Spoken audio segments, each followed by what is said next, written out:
विधानसभा उपचुनाव के लिए बीजेपी आज उम्मीदवारों का ऐलान कर सकती है।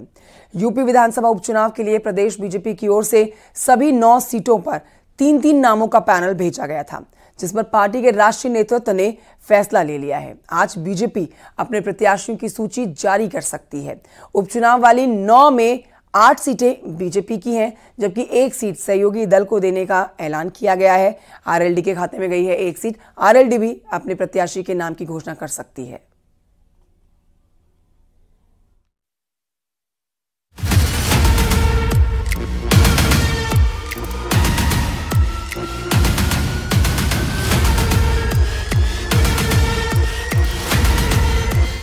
यूपी उपचुनाव को लेकर बीजेपी की तैयारियां अंतिम दौर में हैं। कभी भी बीजेपी उम्मीदवारों का ऐलान कर सकती है। कुछ सीटों पर ओबीसी और दलित उम्मीदवारों को उतारने की तैयारी चल रही है। यूपी में उपचुनाव के नामांकन की प्रक्रिया जारी है। 25 अक्टूबर पर्चा भरने की आखिरी तारीख है। उपचुनाव में बीजेपी जीत का दावा कर रही है। भारतीय जनता पार्टी उत्तर प्रदेश का उपचुनाव भी जीतेगी, महाराष्ट्र और झारखंड के विधानसभा चुनाव भी जीतेगी। जिस प्रकार से हरियाणा में भाजपा की सरकार बनी है, उससे भी बड़े बहुमत से महाराष्ट्र और झारखंड में भाजपा सरकार बनने जा रही है। विरोधियों की झूठ की जो कलई है वो खुल चुकी है। संविधान को खतरा पैदा करने वाले कांग्रेसी हों या जिस कांग्रेस के खिलाफ लड़ाई लड़ने वाले श्री मुलायम सिंह यादव जी के सुपुत्र श्री अखिलेश यादव जी हों, वह कांग्रेस के मोहरा बन गए हैं और श्री राहुल गांधी के दरबारी बन गए हैं। बीजेपी के लिए कोई मुश्किल नहीं। बीजेपी अपने काम पे सबको साथ लेके चलने की नीति पे लगातार काम कर रही है। ये बहुजन समाज पार्टी का निर्णय है। इससे पहले प्रदेश इकाई की ओर से सभी सीटों के लिए 3-3 नामों का पैनल बीजेपी हाईकमान को भेजा गया था, जिस पर शीर्ष नेतृत्व फैसला ले चुका है। फाइनल लिस्ट तैयार है। उपचुनाव में बीजेपी ने यूपी से जो संभावित प्रत्याशियों का पैनल तैयार किया है, उसके मुताबिक कटेहरी विधानसभा सीट से धर्मराज निषाद का नाम है। अवधेश द्विवेदी का भी पैनल में नाम। करहल विधानसभा सीट से संघमित्रा मौर्य का नाम, सलोनी बघेल और अनुजेश प्रताप का नाम भी शामिल। गाजियाबाद से संजीव शर्मा का नाम।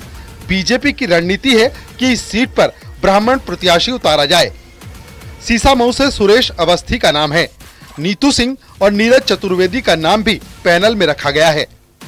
कुंदरकी से शेफाली सिंह का नाम, रामवीर सिंह और मनीष सिंह का नाम भी पैनल में है। खैर विधानसभा सीट से भोला दिवाकर का नाम है। मुकेश सूर्यवंशी का नाम यूपी बीजेपी ने पैनल में रखा है। मझवा सीट से निषाद पार्टी अपना प्रत्याशी उतार सकती है। सुचिस्मिता मौर्य और सीएल बिंद का नाम बीजेपी के पैनल में है। फूलपुर से दीपक पटेल का नंबर पहले नंबर पर है। अनिरुद्ध पटेल और कविता पटेल के नाम भी पैनल में शामिल हैं। मिल्कीपुर में अगर चुनाव होता है तो गोरखनाथ बाबा का नाम है। चंद्रभान पासवान का नाम भी बीजेपी के पैनल में है। उपचुनाव में प्रत्याशी के चयन को लेकर बीजेपी ने जातीय समीकरण का खासा ध्यान रखा है। इसके अलावा बीजेपी के पुराने कार्यकर्ताओं को ही प्रत्याशी बनाने पर पार्टी का जोर है। यानी कि बीजेपी में प्रत्याशी चयन में पैराशूट उम्मीदवारों से परहेज किया जाएगा। हम लोग आपस में बातचीत करके नीचे से तो राज्य की इकाई ने सभी मंडलों से, जिलों से, क्षेत्र के माध्यम से नामों का पैनल हमने मंगाया है। और यहाँ प्रदेश की जो हमारी टीम है, माननीय मुख्यमंत्री जी के नेतृत्व में हम उस टीम ने नामों का पैनल बनाकर केंद्रीय चुनाव समिति को दे दिया है। अब उसमें केंद्रीय चुनाव समिति को निर्णय करना है और मुझे लगता है कि बहुत जल्दी हमारी पार्टी के प्रत्याशी घोषित होकर और पूरी ताकत के साथ भारतीय जनता पार्टी चुनाव मैदान में जाएगी। आपको बता दें कि यूपी विधानसभा की 9 सीट कुंदरकी, मीरापुर, मझवा, खैर, फूलपुर, करहल, सीसामऊ, गाजियाबाद और कटेहरी पर उपचुनाव होना है। इनमें से एक मीरापुर सीट पर जयंत चौधरी की राष्ट्रीय लोकदल पार्टी चुनाव लड़ेगी, जबकि बाकी 8 सीटों पर बीजेपी चुनाव लड़ रही है। सूत्रों के मुताबिक पार्टी ने हर सीट पर जातीय समीकरणों को ध्यान में रखते हुए उम्मीदवारों के नाम तय किए हैं।